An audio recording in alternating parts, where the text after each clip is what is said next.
call the Town of Guilford's Board of Selectmen special meeting and public hearing, it really is public hearing and then special meeting, to order. There are two items on our agenda. One is the public hearing to solicit comment on the fiscal year 2023 Community Development Block Grant Program.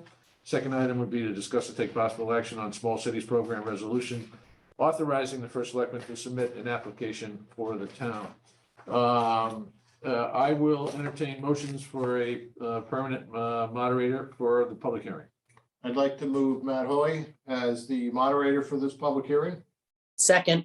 Are there any other nominations? Move the nominations be closed. Second on that. All in favor of closing nominations? Aye. Aye. All in favor of the motion on the floor? Aye. All right, we've dispensed with that piece. Thank you. I will read the notice of the public hearing, and I will beg your indulgence to read just the first paragraph rather than the entire document, which is a page and an eighth. Notice is hereby given that the town of Guilford will conduct a public hearing by the Board of Selectmen on Thursday, May 25th, 6:30 p.m. at the Guilford Town Hall, 31 Park Street, Guilford, Connecticut, and via Zoom to discuss the fiscal year 2023 Community Development Block Grant Program and to solicit citizen input. That being said, let me just briefly go through what I had as an agenda. And what I wanted to talk just briefly about the explanation of the origin and explanation of the Sawmill Affordable Housing Project, a little bit about the CDBG grant program. I will then turn it over to our friends at ECHO, Eastern Connecticut Housing Opportunities, Inc. Did I get that correctly? Who we have engaged as a consultant to, well, I was going to say help us write the grant, but Andrew was actually writing the grant on our behalf with Karen's very capable assistance and some of the other staff members. We'll go through what I'm sure is going to be a very active question and answer and public comment from the audience. And at this point, we are it. So those Q&As I think probably would be limited to the Board of Selectmen. And then we would, of course, adjourn. So I'll start briefly, and I'm doing this largely for the record because this Zoom meeting will be able to be viewed by others. The town of Guilford owns a parcel of property on Sawmill Road, and I think it's approximately 11 acres. I stand corrected if it's more or less. And this is a property that we've had possession of for many years. For those who don't know where it is, it's just past the Sawmill Road Bridge over the West River. You take that right just past the Guilford Veterinary's office, go across the bridge, start coming up the hill, property's in on the left-hand side. We think that this creates a great opportunity for an affordable housing complex. And the methodology we're looking to emulate is what we did with the Woodruff property, the affordable housing project that is underway, ground not yet broken, but underway.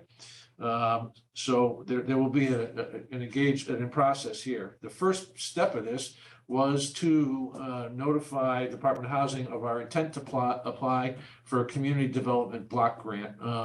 And for those of you, the CDBG money, this would be our third in this administration's third application for CDBG funds.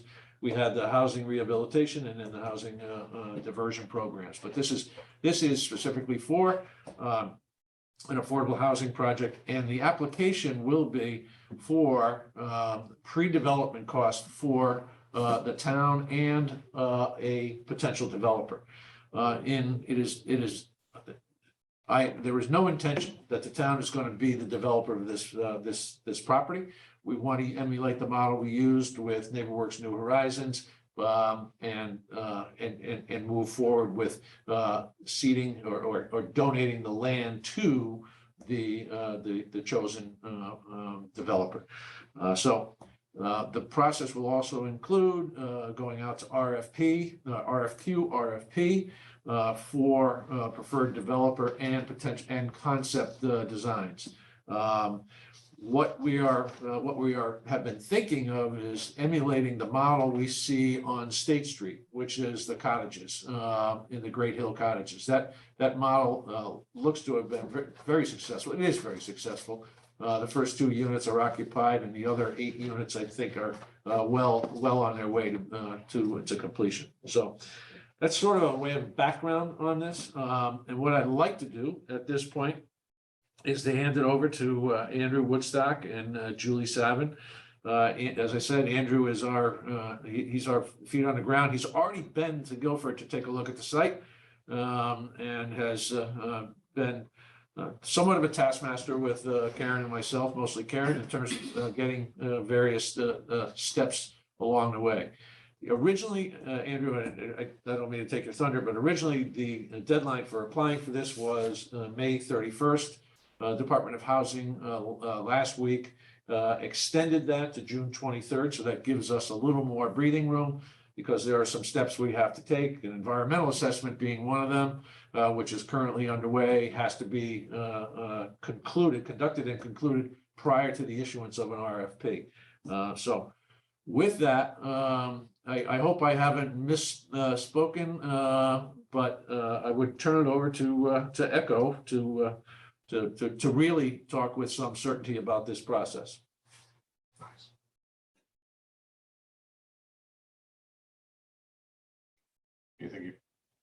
Andrew, yeah.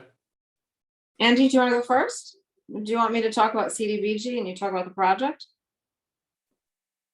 I don't think it is. I don't think he's hearing us. Not on. I don't think he is either. So I'm going to, I'll just talk about what is CDBG. I mean, it sounds like you've had the experience with 2 other rounds. And I'm probably preaching to the choir because there isn't much of an audience.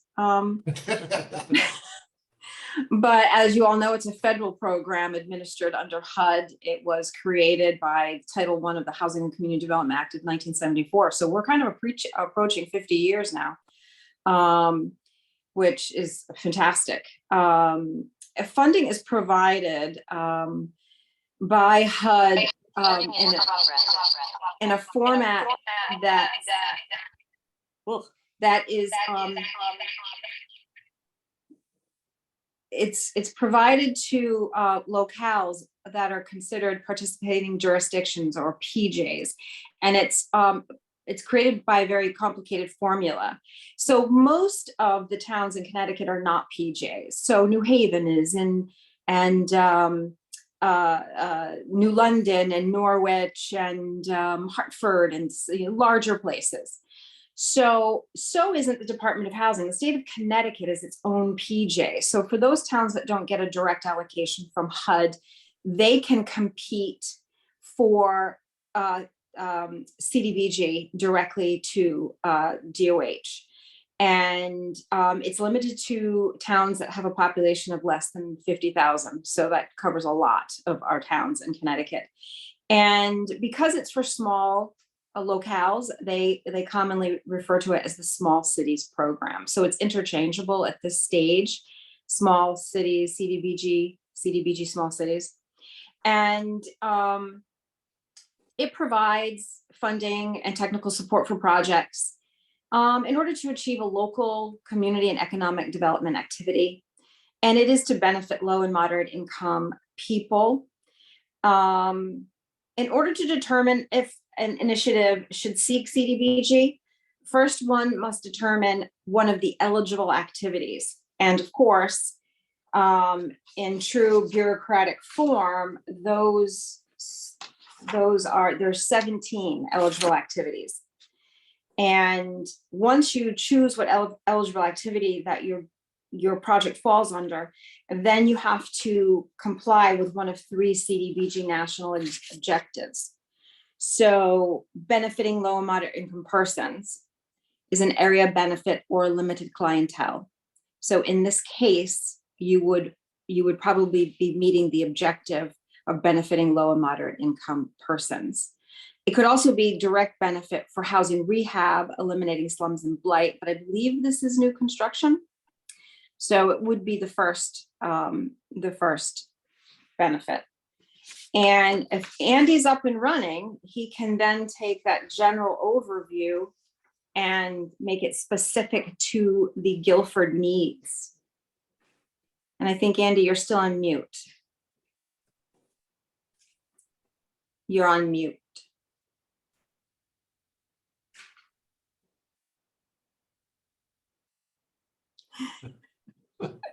And he's doing acrobatics. It looks like you're not on a cruise ship anymore either. No, That looks like your fancy office. yeah. Can you hear All me right. now? Yes. Gotcha. Yes. Okay. So I've just run through a brief description of what we're applying for. The purpose of this application is to secure funding to assist in the development of new residential cottage-style homes on an undeveloped parcel of land owned by the town of Guilford. The proposed funding will complete the design and approval process, as well as the infrastructure needed to support the new residential homes. Guilford has a long history of planning programs and partnerships dedicated to the creation and maintenance of affordable housing. This is in large part due to a community-driven advocacy partnered with the committed town leadership. This project will be undertaken in 2 phases, which will allow the development to proceed in a well-planned and orderly progression. The first phase, which is the subject of this application, will be the development and completion of the plans, specifications, and approvals for residential lots, including infrastructure required by the site conditions to access and utilize the property while limiting the environmental impact. The second phase, which will occur at some later date, will be to build out the existing structures and complete the work. The nature of this project will involve the development of existing town-owned property on Sawmill Road into a subdivision of cottages for sale to low to moderate income individuals or families. These are to be new structures and will not involve the relocation of existing tenants. The planned structures include approximately 6 homes of various sizes, including 1,700 square foot 3-bedroom buildings and 1,300 square foot 2-bedroom buildings. Each building will have 70 to 80 square feet of storage built in or in a freestanding shed. These will be placed in an open space subdivision with lots of a 1/4 acre. Shared driveways will be utilized to limit the number of driveways entering the residential street. Buildings will be constructed to the Department of Energy Net Zero Ready standard and will be certified as such. Buildings will be subject to a 30-year deed restriction for residents at or below 80% of the area median income. The lot will also include a 100-foot setback from Sawmill Road to preserve the rural feel of the neighborhood, and the wetland stream area will be placed in a conservation easement to protect the existing environment. The ultimate goal is to provide housing in a setting that enhances the overall environment and blends the character of the existing neighborhood and community. Great. Thank you, Andy. Anybody have either Lou or Sandy? Oh, by the way, my apologies. With me here is Lou Federici, Board of Selectmen member, and Sandy Ruoff, who is remote, is also a Board of Selectmen member. So the 2 of us, the 3 of us constitute a quorum, fortunately. Our other 2 members were not able to make it this evening. So I guess I do have one question. Lou? Yeah, I realize we're at the paperwork phase, super early, but what's a typical timeline for projects like this? Well, basically the application is now due on June 23rd. I'm assuming they're going to extend their approval period by an additional month. So we're probably looking at November for approvals. It will probably, in all likelihood, be late December, early January before we finish all the paperwork, assuming we're approved. During this period, there will be some preliminary work done on the design, and there is an RFP, I guess, either pending or in process for the selection of a developer. So we should be able to hit the ground running probably in March or April of next year. barring any significant complications. Terrific. Great. Thanks, Andy. Andy, I did have a question. This program description, how much of this or should we include in the RFQ, RFP?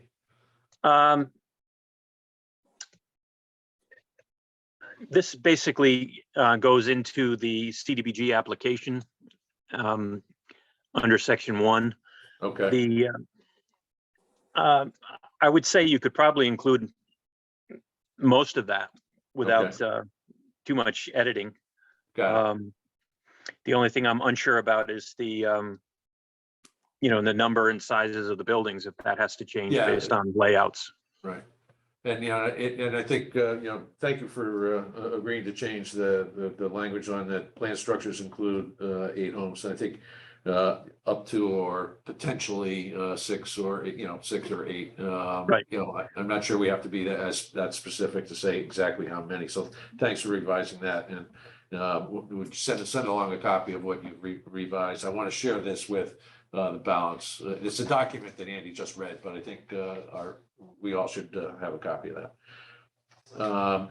I did have a question relative to the process by which we would be able to reimburse the town for some of the expenses that were occurring, including the consultant costs for doing this, as well as the phase 1 environmental that we're doing, and then allowing us to direct the balance of the funds, assuming we get them, to the subrecipient, which is the chosen developer. That's a pretty standard process that I've seen particularly in the American Rescue Plan funds. Is that subrecipient, are we allowed to send it to a subrecipient and as a grant? In CDBG, the town is ultimately responsible, no matter who the subrecipient is. You, as the chief executive of the town, will sign a bunch of documents that basically tells you that. There is a approximately $33,000 admin line item in the CDBG grant, which is basically the admin at the town's expense. In addition to that, there's a $3,000 environmental fee that will cover the phase 1 and any other environmental testing that had to be done. For example, I'm not sure if the wetlands have been flagged yet. Anything of that nature. Basically, once the project is awarded, with the exception of the $3,000 environmental stuff, anything that was done prior to the award becomes the cost of the town. Post-award, they can contribute to the design development. That's why in the general scheme of things, we only want to show them, and the RFP should reflect this, that we only need to be at a 40% completion on the plans. Okay. That way and I think, from what I've seen of the preliminaries, we're not far away from that, that we could come up with, drawings that the town has used in the past for the buildings, plus the preliminary site plan, and be at the 40% threshold. Okay. Anything after that, when we're in the award phase, when we're actually getting money, it can be billed directly to the program. Okay. Our town engineer, Janice Plasiak, did a schematic concept plan, which Yep. is going to be cleaned up by one of our on-call engineering firms. Yep. I'll forward that to you we'll forward that along to you so you can get eyes on it and see how Okay. it looks. All right, great. Great. All right. Other questions? Nothing for me. No? Sounds good. All right. Well, we're thrilled to have Echo as teammates on this project. We've got a lot of confidence. You should know, Andy, that after our last meeting with the staff, that to an individual, they were impressed with the the depth of your knowledge and the ease with which you could communicate it to those of us who are not familiar with it. So thank you for that. No problem. And I know we'll probably have some deadlines coming up pretty quickly, but Karen will Yep. keep us on task. So, and again, I think you guys are already doing this. Any correspondence with the town should include a copy, it should include Karen as a Yeah. CC. Right. Because she's actually certified, CDBG certified, so she's. And that's been a tremendous help so far. You know, it's a pleasure working with a town that actually understands the process and has some skin in the game, so to speak. Great. Thank you. Karen's the MVP in the selectman's office, believe me.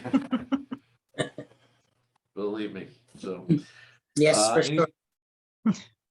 Anybody else have anything? Karen, any concerns or any comments?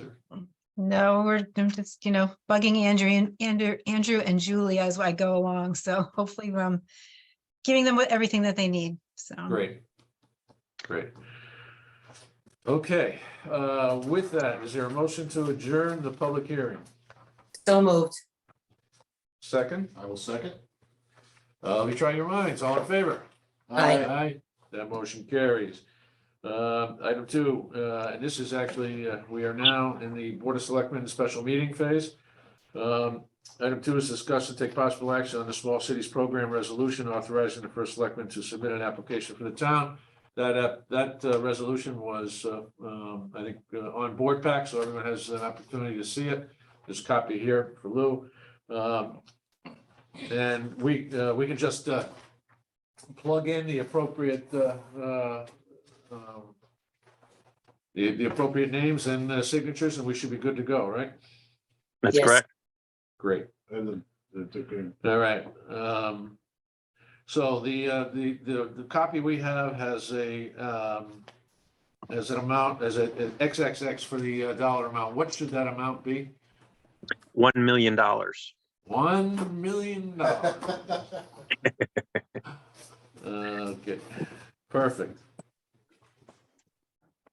All right, so is there a motion to approve the resolution and authorize the first selectman to submit the application on behalf of the town? in the So amount of moved. $1 An million. amount of $1 million. Moved, So moved. seconded?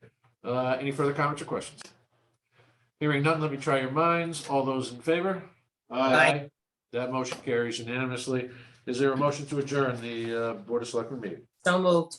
Second? And second. Let me try your minds. All in favor? Aye. Aye, that motion carries. Thank you all. Julie or Andy, anything else you want to add now that we're off record, I guess, at this point, Karen?